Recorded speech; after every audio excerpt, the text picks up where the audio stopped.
Kinausap na po namin at pumapayag na po sila na ipagawa itong tinitirhan ninyo. Ito yung pang-anim na episode natin kay Nanay Estelita dahil nga sa umpisa pa lamang ay nakita namin ang kanyang sirasirang tahanan ay napagdesisyon na namin na ipagawa ito. Dahil napakadelikado ito para sa kanya.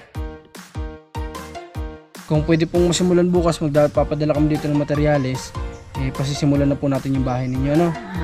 Nanay? Hindi magasto kasi. Ha? Magasto ikaw. Magastusan? Hindi po utang po ninyo yun. Nanay, kung may pera na kayo, bayaran nyo na lang. Kaya ngayong araw ay samahan nyo kami na muling bisitahin ang tumandang dalaga na si Nanay Estelita. Magandang hapon sa lahat ng viewers natin. Ngayon nandito ulit tayo sa pamangkin ni Nanay Estelita, yung ating tinutulungan na gusto nating ipa-repair yung kanyang tahanan. Magpapaalam ulit tayo ngayon kasi nung nakaraan pumunta tayo dito, sabi sa akin, may message ako kung payag sila dahil sa kanilang lupa yon, pero wala akong na-receive. So ngayon pupunta tayo para ma-confirm ulit natin, at least alam natin kung pwede ba nating ipagawa yung bahay ni Nanay o hindi. Kaya tara, samahan nyo kami. At dito nga ay naghahalo ang kaba sa aking dibdib dahil hindi ko alam kung papayag ba ang may-ari ng lupa na ipaayos ang tahanan ni Nanay. Apo. At yung hapon kuya, balik-balik kami, tatanong namin kay ate kung okay. Hindi ko nabasa yung chat ko. Ay, may nag-chat ba kayo? Chat ko, akala ko nabasa na. Hindi po ay. Ano po kayo naging desisyon ng mama niyo? Pinaano na nga po, sabi ko baga po okay na po. Ay, okay. So, okay. Napaayos na po. Sige po, okay lang po na paayos namin. Okay. Sige. So, approve na. Ngayon, payag na po sila ate na maparepair yung munting tinatirhan ni Nanay Estelita. Kaya ngayon pupunta tayo doon para balitaan natin si Nanay. Salamat po Salamat. Akala ko po yung nabasa na yung... Kailan pa po kayo nag-message sa amin? Ano na po, mga apat na araw na. Ay, kasi nasa norte kami, wala dong signal. Baka hindi ko lang napansin. Okay. Salamat po Salamat po. God bless po. Tara, batahan natin si Nanay Estelita. At, matutuwa si Nanay nito. Paparepair na yung bahay niya. Salamat ulit kay Ninang Adelina na tumulong sa atin dito para maparepair yung tahanan ni Nanay.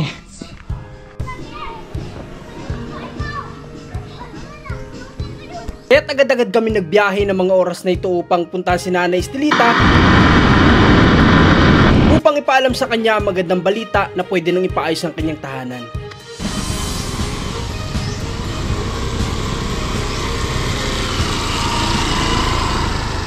Alright, andito na tayo kay Nanay Estelita. Nadulas ka? Dito si Nanay. Nay, kamusta po? Hapon sa inyo, sir. Ano pong ginagawa niyo sa puno, Nay? Puno ng... Dito po. Anong ginagawa niyo dyan? Wala lang. Ha? Wala, sampayan. Naglaba ako ay galing sa ilog. Ay, naglaba ka ngayon? Sino kasama mo po naglaba? Ako lang. Ikaw lang mag-isa? Ay, grabe. Sino po nagbitbit ng labahin mong papunta dito? Hindi ako. Ikaw din? Ay, grabe. Wala, may kasama ay. Pero doon po sa pinaglalabahan niyo, marami ba kayong kasabay na naglalaba? Wala. Ikaw lang din mag-isa. Pero hindi naman po malaki yung ilog na pinaglalabahan ninyo. Ay, hindi man. Hindi naman. Nahipas tayo. Okay, kaya niyo naman bitbitin pabalik dito yung nilabhan ninyo. Ay, kaya. Kaya, kakayanin, no, Nanay? Kaya wala may katulong na. Wala namang ibang asahan po, ano? Na kung mga pagmangkin, kung hindi ka magbigay ay. Ay, kailangan bibigyan mo sila para tulungan ka. Siyempre naman. Parang pampalubag loob, Nanay, ano? Kamusta ka naman po dito sa loob ng 6 na araw na hindi kami nakabisita? Ay, sabi ni nga mabalik daw yun, kayo. Opo. And siya ay napano na ang bigas ko ay ato pag ang isang linggo na bawasan ko isang sako. Okay lang po yun ay, sa inyo naman po yun ay, kaya gamitin niyo po kung gusto niyo gamitin, ano? Pero kumusta po dito, hindi naman na kayo nilolooban nitong nawala kami.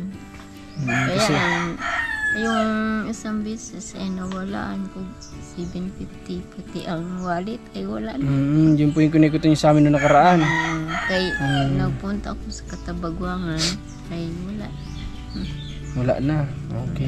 So at least hindi naman na pala naulit, at yun nga, may 6 na araw kasi tayong nawala na hindi nakabisita dito kay Nanay kasi nga pumunta kami Nanay ng Norte. Pumunta po kami ng Norte sa Isabela. Kaya hindi kami Opo. Ibang bansa. Hindi po yun nanay ibang bansa, ibang lugar lang po yun. Ay, ibang lugar. Oo. Kamusta naman po, binibisita naman na po kayo dito ng mga ano nyo, pamangkin na po, binibisita naman kayo? Wala. Wala pa din. Hindi pa rin kayo binibisita. Wala, hindi gani nagpunta dito ang may-ari ng bahay. Naroon lagi sa Quantis pa. Okay. Nanay, galing po kami doon sa may-ari nitong bahay ninyo. Kinausap na po namin at pumapayag na po sila na ipagawa itong tinitirhan ninyo. Oo po, pumayag po sila. Kaya ngayon po, Doon? dito po sa pamangkin nyo. Doon sa pamangkin. Opo, kaya papagawa na po natin ito, paparepair natin yung mga walang dingding, papalagyan po natin. Nanay, kung pwede pong masimulan bukas, papadala kami dito ng materyales, pasisimulan na po natin yung bahay ninyo, ano? Nanay? Hindi magasto ka, sir. Ha? Magasto ikaw. Magastusan? Hindi po utang po ninyo yun, nanay. Kung may pera na kayo, bayaran nyo na lang. Nanay, okay ba sa yan? Ang payout namin ay matagal pa daw. Okay lang nanay, handa akong magantay sa payout ninyo, ano? Basta lahat ng payout mo, bigay mo na lang sa akin, bayad sa pagpapagawa. Ano, nay? Oo. Biro lang nanay, bigay po namin sa iyo, ano? At nagpaabot din po yung ninang namin sa si Ninang Adelina para po ipandagdag dun sa pagpapaayos nitong bahay ninyo, ano? Kasi may mga dingding naman yung iba, yung mga walang dingding lang lalagyan natin, ano? Para safe kayo, ano? Tapos di ba sabi ko po, bibilang ko kayo ng solar na ilaw.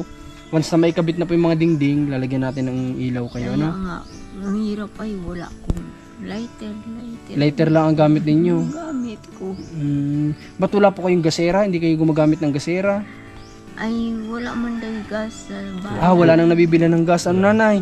Hindi kagaya nung araw na... Kudo lang daw. Oo, nung araw kasi nanay, sa mga tindahan, pwede kang bumili ng isang kalahating bote, di ba? Ng gas. Oo. Ngayon ba nagkain na po kayo? May kanin. Kumain kayo. Hindi po. Okay na po kami, nay.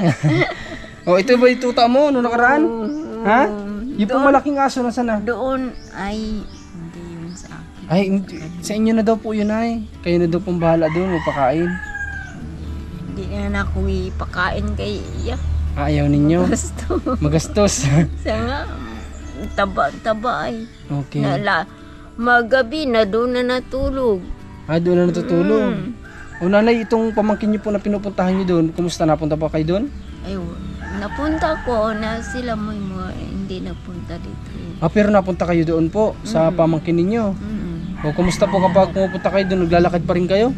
Ay, Naglakad pa rin si nanay. So nakita niyo siguro sa vlog natin, naka time-lapse kanina. Kinat ko pa yun, mas malayo pa po doon yung pinupuntahan ni nanay na pamangkin niya, galing dito sa bahay nila. Mas malayo talaga, nilalakad ni nanay. Nanay, may ilang taon na bang lagi niyong nilalakad yun, na alam niyo pa ba? hindi ko na alam kayo. Buhay pa mga akong magulang yun ay. Buhay pa yung magulang niyo, talagang lagi na kayong pumupunta doon ng lakad lang. Pati po ba yung papunta ng sentro, nung buhay yung magulang niyo, ginagawa niyo na yun? Nanggaling ko dito, minsan wala ko ikuan ang kinahanglan niya. Minsan ay masakit akong tuhod, hindi ko nakalaga-laga kayo. Nanay, ganito po nay, kasi mga kalingap, may nag-message po sa atin na kamag-anakan ni nanay na taga doon sa lugar nila. At nanay, Tabagwangan. hindi po nay, sa lugar niyo po sa, ano ba lugar yun? Davao ba, Mindanao? Saan lugar po yung mga kapatid niyo nay? Naroon sa Bisaya, sa Bisaya. Bisaya. Okay nanay, yung pong isa niyong kamag-anak nag-message po sa amin na kung pwede doon namin kayo matulungan na umuwi doon sa inyo, sa Visayas. Okay ba, payag ba kayo doon? Sa Negros ay Ayaw niyo na po. ayaw na ko, magasto na. 3 gabi ang araw din sa dagat. Ang hirap. Pero gusto yata nila kayo nanay makita ng mga kamag-anak niyo. Oo, naroon ang kapatid ko doon, isa man lang. Pero gusto niya kayo makita nay. Tubuso Negros Occidental. Ano ba nay? Gusto niyo? Wala, hindi. Kahit wala yun, hindi nagpunta dito. Pero ayaw niyo talagang bisitahin sila nanay. Ay, wala man akong kapira-pira. Ay, Wala naman po problema nanay. Kami naman po magbibigay ng pamasahe ninyo.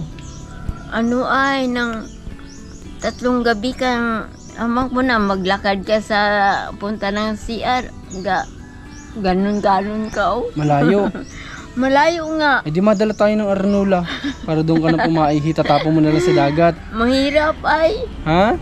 Ang hirap. Ang Mahirap. mga pasahero nga ay nag-ano na sa mga siras. Kasi wala naman sana mga kalinga problema kung willing si nanay na umuwi o may makakasama si nanay dito kahit isa lang. Pwede po siyang samahan. Tutulungan po natin si nanay na makauwi para po makita niya yung mga kapatid niya, doon, yung mga kamag-anak niya kasi matagal na daw pala si nanay na hindi nakikita. Sobrang tagal na daw na panahon siyang gustong makita rin at sobrang namimiss na. Kaso nga lang si nanay parang ayaw na yata niya kasi hindi niya yata kaya yung biyahe. Hindi ko kaya. Ang hirap ay. Meron sa dagat ka na 3 gabi ka sa dagat. Ang hirap. Wala po ba nanay daan na gagamitin ay bus papunta sa Ay, ano?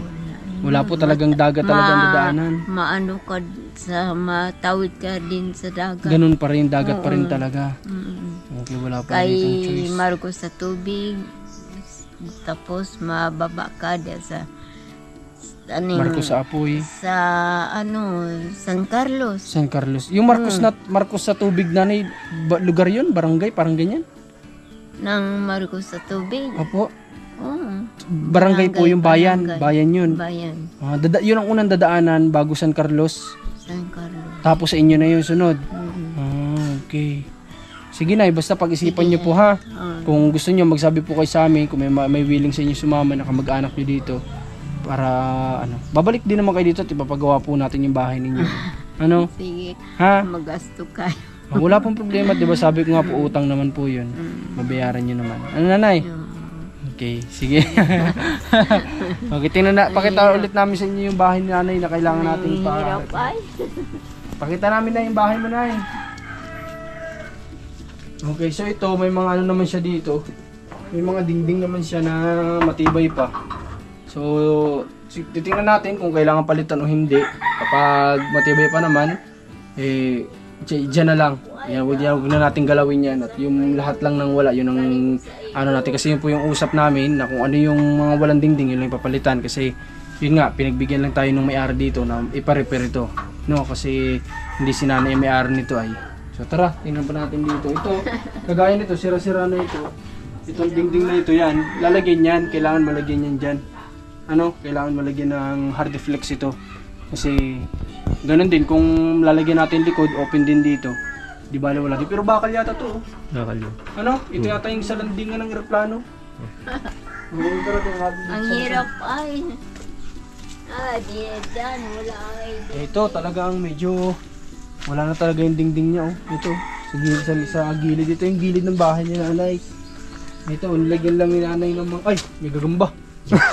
Nilagyan lang ni nanay ng ng tawag dito, yero, flat sheet na yero. Ayan, may mga nakalagay na flat sheet na yero, tapos mga sira-sira na kahoy dito. So ito, kailangan din ito maayos, mapalitan. Dito sa likod, ang talagang halos wala na yung dingding niya. Yata CR yata to. Ha? Ito dating CR pala to. Hindi ko alam kung okay pa yung bowl niyan, baka pwede din itong malagyan. Para nagagamit ni nanay yung CR niya. Nanay, ito po bang CR niya? Ginagamit niyo pa yan? Ginagamit pa rin pala. Okay. So itong CR pala, ginagamit pa. Maliit lang naman ito, baka pwedeng masakop ito ng hard deflex, tapos lagyan ng kahit siguro isang yero nga lang, kasyang-kasya na dyan. Tapos ito yung medyo malaki-laki na wala talagang dingding ito. Although sa likod may dingding naman, dito lang talaga yung wala. Ito yung open kaya si nanay napapasok dito ng ibang tao. Kaya siya nawawala ng pera dahil nga ito walang kaharang-harang to. Madaling papasok yung tao sa loob. So, isang hakbang lang dito, malibang lang si nanay doon, may ginagawa, naglalaban, nagsasampay. Pwede nang pumasok dito ang tao. Kaya ito ang kailangan. May butas Sa CR yun. Ha? Sa CR. Sa CR ito. Hindi ko akalain na may pala si nanay dito. May maliit pala siya ditong pinag-CRan. Akala ko nga kasi nung una, Baka sabi ko nakikisiyar pa si nanay doon sa kamag-anak niya dito sa unahan. Yung pala may sarili naman pala siya. Ang hirap lang dito kay nanay kasi wala man lang siyang kamag-anak na makatulong mo lang sa gawain dito sa bahay niya. Although meron nga siyang nasisilungan, pero wala namang kamag-anak man lang na makatulong sa mga gawain. Kagaya na lang nito, inilabhan ni nanay. Alam niyo naman, sabi ko ano nakaraan, ang damit o tela kapag nabasa, mabigat na po yan.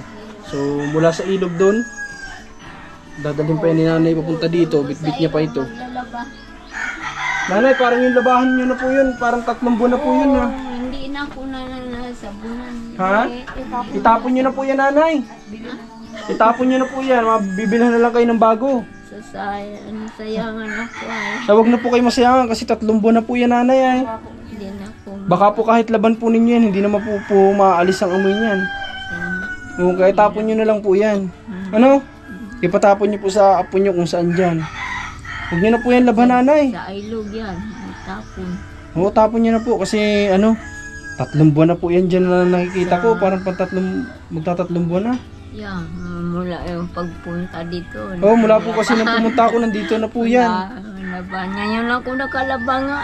Ang hirap. Grabe, mahirap po talaga yung nanay at magsulo po kayo ay. Kung nag-asawa man lang po sana kayo nung araw, tapos may nagkaanak po kayo, di sana po kahit paano, meron po kayong anak na inuutos-utusan ngayon. Wala man. Nakarating ko sa Mindanao, yeah. Pero hindi naman nanay sumagi sa isip nyo na nagsisisi kayo dahil di kayo nag-asawa. Ay, hindi naman ko nagsisi. Hindi naman. Bakit hindi kayo nagsisi, nay? Ha? Baka man hater si nanay nung araw. Oo. Ano? Magagalitin ba kayo sa mga lalaki nung araw? Ay, hindi man. Kaya lang, ang naano ko ay, yung maglalasing, mapunta dyan. Oh. Pero hindi naman po lahat nanay ng lalaki may bisyo. O paano nanay kung ang dumating sa buhay nyo wala palang bisyo?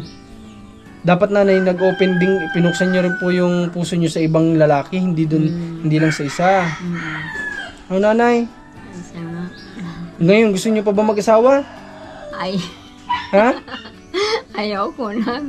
Matanda na ako. Ama ko na 71 na ako. Ay di hanapan ko din po kayo mga 72, ganun. 71 na ako. Ayaw nyo na talaga mag-asawa. Ayaw ko na. Kasi may kilala kami, naghahanap din po yun. Kung gusto nyo na makakasama, isasama na namin dito. Ang hirap ko ay kay magabi, magtali ko ng panyo nga malaki. Basta itali ko. Itatali mo sa tiyan mo. Nanay, noon po bang araw marami namang nanligaw sa inyo? Ay, doon pa sa Mindanao. Marami. Ni isa po ba sa kanila wala kayong nagustuhan? May lupa nga. May mga lupain pa. Oo. Ba't po hindi nyo nagustuhan? Gusto sa aking magulang. Kailang ako nakahiga-higa lang ko sa kama ng mais. Kaya may kama kami doong mais. Opo. Marami kaming mais doon. Tapos? Di kami nagutuman doon sa Mindanao. Opo. Tapos Dito ano po ang ginawa sa inyo? Nagalit yan sa akin. Di ka mo labas dyan kay naay mong bisita tapos di daw ko mo labas. Ano pong sabi ninyo? Wala lang po lang ko di sa balukot. Talagang ayaw po ninyo talagang labasin yung mga nanliligaw ninyo nung araw. May mga malaki ring lupa yun doon ay. Sayang naman nanay. Nakakahiya man niya. Pero siya naman po yung may gusto sa inyo, nay. Ay oo, siyempre naman. Sama ko na nga, nagdala nga gasto dyan sa bahay. Nagdala daw ng? Ng mga Pagkain. groceries. Oo, pagkain. Dinadalan pa kayo ng groceries. Mga pagkain ba? Hindi kay groceries. Pero mga pagkain, gagaya ng prutas, gulay. Ng mga karne. Ganun. Karne. Ibig sabihin siya po, gusto na talaga siya ng magulang nyo. Asawa ko niya. Kay, ano po ba yung inayawan nyo sa kanya, nay? ay, nang gusto ko. Ang sige, lasing, ganun. Yeah, ayaw ko. Nagiinom po ba yung may gusto sa inyo? Naglalasing? Nagiinom. Yeah, ang hirap ko. Pero nanay, malay nyo naman, dahil sa inyo, magbago. Kung pwede niyong kausapin na baguhin mo, ayaw ko kasi nung nagiinom mo, di ba? So, Hindi ni nanay kasi medyo na ano nun, medyo natakot siguro si nanay noon na natakot ako. ang ano siguro ni nanay, nalulok forward niya na baka pwedeng paglasing saktan siya o anong magawa kasi paglasing, di ba nanay? Kaya sayang lang kasi hindi nagkaanak si nanay. Muntik na gani ko balbagan sa akong magulang. Ikaw ang babalbagan Oo, kay ayaw talaga ako lumabas. dahil ayaw niyo talaga doon sa lalaki. Ayaw talaga ako. Kay hamak mo na nga nagdala na sila pagkain na sa bahay. Para na bang, ang tawag dito pamanikan, ganun. Pamanhikan. Umabot na pala kayo sa ganun. Pamanikan nga, hindi ba na ako nakakausap yung lalaki? Hindi mo nakausap. Hindi. Ang gusto lang na sa iyang magulang. May gusto sa akin. Yung ganun. Grabe ang storya din pala ni nanay kaya di Oo. nakapag-asawa. Pero di ba nung napasyal ka na dito nanay, dito ba wala sa iyo ng ligaw dito sa Kapalongga? Ay, wala yun. Wala nang nanligaw sa iyo dito. Doon lang po sa lugar ninyo. Doon lang din sa Katabagwangan. Dito sa Katabagwangan meron din nanligaw sa inyo. Meron din. Bakit ano naman pong problema? Bahay namin ay ayaw ko rin. Kay isa rin na. Nagiinom din. Ay, grabe. May trauma siguro si nanay sa mga manginginom. Ha? Baka may trauma May siya trauma ka ba nanay sa manginginom? Ang tatay niyo po ba ay nagiinom? Ay, simple naman. Ang magulang ko nga ay, kung ay madala na sa bahay. Yung bupang tatay ninyo sa pag-iinom, nasasaktan ba kayo? May mga ganun ba? Ay, kapag wala ng bisita namin, ganun. Nasasaktan kayo? Masakit sa aking kuan. Kay balbagan talaga ako. Hindi, ibig sabihin ko na, yung tatay nyo kapag nalalasing ba, sinasaktan kayo? Ay, kaya pala si nanay takot sa nagiinom, May trauma na siya. May trauma pala si nanay. Ay, nako. Gusto yung magsigiinom ay. Kaya pala. Nako. May trauma pala kayo nanay, Di bale po nanay, kung mapag-isipan nyo, yung i-recommenda namin sa inyo, hindi nagiinom. Oo, pero nagsusugal. Pero nagsusugal yun. Di kayong dalawa nagtutungkit kayo. Wow, naman si nanay, hindi mo na nakapag-asawa. Kasi kung may anak ito si nanay, hindi po ganito ito. Maraming mag-aasikaso sa kanya. Lalo na kung napagtapos nila ng asawa niya, kung nagkaasawa, hindi ganito ang buhay ni nanay, sigurado. Ang nanay. Pero wala tayong magawa, pasispas na kasi. Ito na yung nakatadhana siguro kay nanay na tumanda siya na dalaga. Wala tayong magawa dyan kung ito yung tadhana ni nanay. Ano nanay? May muntikan ng tatandang binata. Pero nanay, kung sakali ba ay baka pwedeng payuhan niyo itong kasama namin. Kasi ito po ay wala pa ring asawa hanggang sa ngayon. 29 na po ito. Bata pa po ako. 21 pa lang Ano po bang may papayo niyo dyan nanay sa kasama namin? Para hindi tumandang binata. Ano may payo mo nay? Wala lang. Ha? Talagang gusto ni nanay wala si nanay kasi experience kaya walang may papayo ay. Wala si nanay karanasan. Kaya walang may papayo. Ano?